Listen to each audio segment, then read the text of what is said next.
This is Umar for BoxNation in association with Global Next Trade.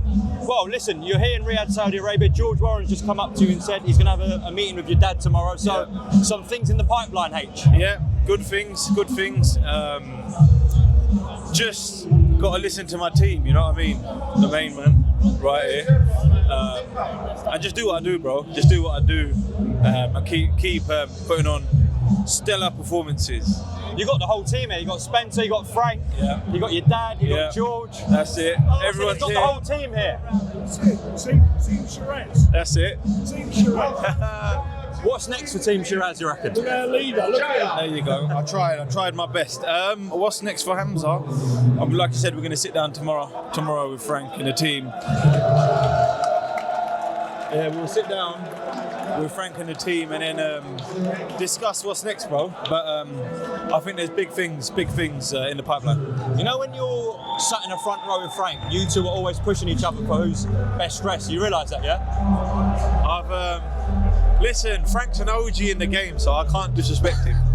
So I'm going to leave that to the opinions of those who are watching. You can take second spot. I'll happily take that, don't worry.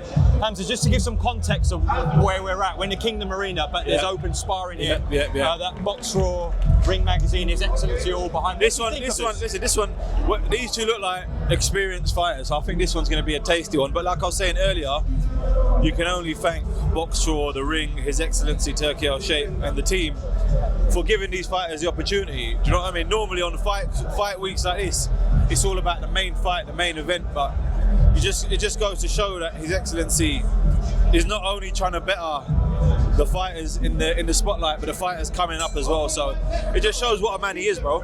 Talking about fighters who are going to be in the spotlight, I saw obviously Queensbury and Frank announce the signing of another cousin of yours, Zayn Ahmed. Oh, listen, there's a good few cousins coming through. What a reception that was for his announcement on the post, the comments. Crazy, yeah. I think he's got a signing next week or in 2 weeks. August 31st. Yeah, so he's got the support. He's got the amateur record. He's been to the Europeans, you name it. He's done what he's needed to do. So listen, there's the crop of fighters coming through, especially within the South Asian community, is like crazy. It's crazy right now. So yeah, man.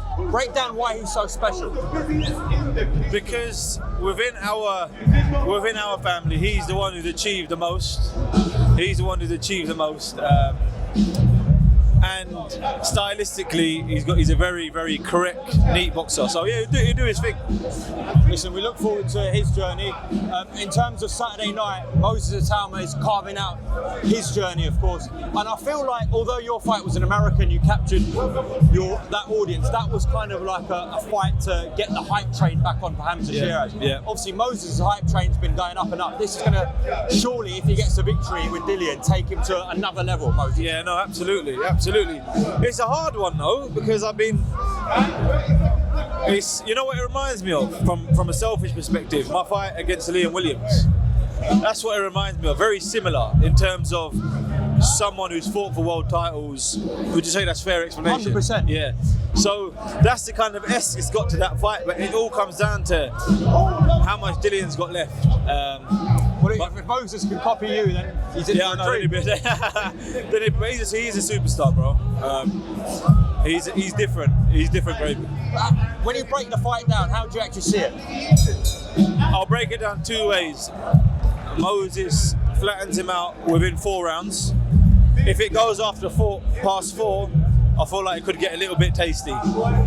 I don't know what will happen. I'm not leaning towards any other fighter, but before 4, I got Moses to flatten him out. But after 4, it could be a very, very interesting fight. What did you think when His Excellency posted, "I want to see Moses and Usyk now"?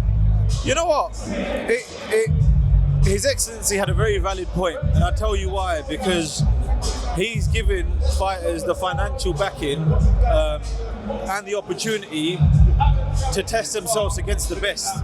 And as a young fighter, up and coming and coming through, why would you not want to test yourself? Like for myself, for example, God willing, everything goes well and I do get the Canelo fight.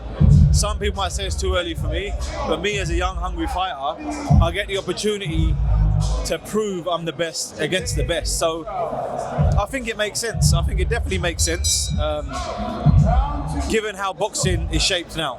Do you know when you just said that, look, you're being linked with Canelo, obviously, you're there as a mandatory challenger for Canelo Crawford.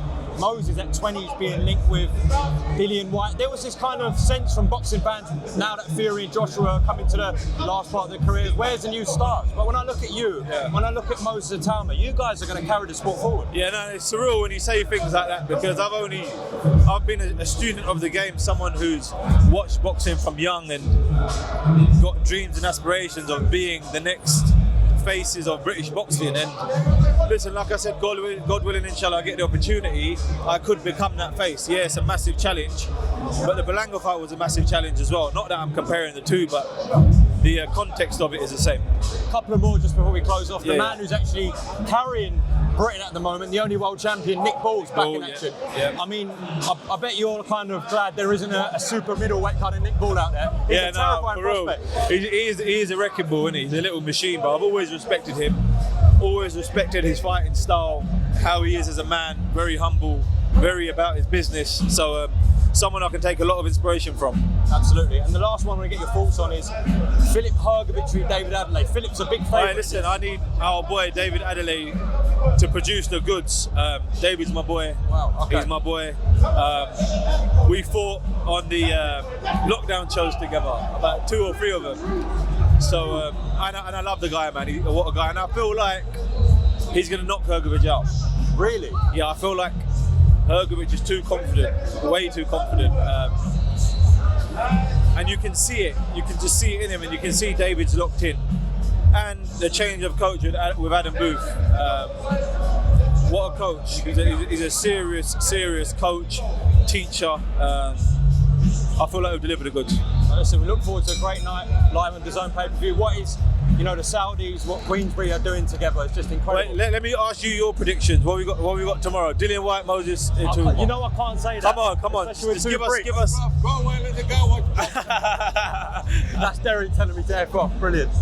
And you know what? On that note, we'll probably close off. I won't give my predictions either. All right, no worries. Thank you, Umar. And I'm not going to have a row with Derek as well. Live only on DAZN, August 16th, Moses Itauma, the next heavyweight superstar, faces his greatest challenge, Dillian Whyte, back to remind the world he's not done yet. Itauma versus Whyte. Click the link in the description to buy now.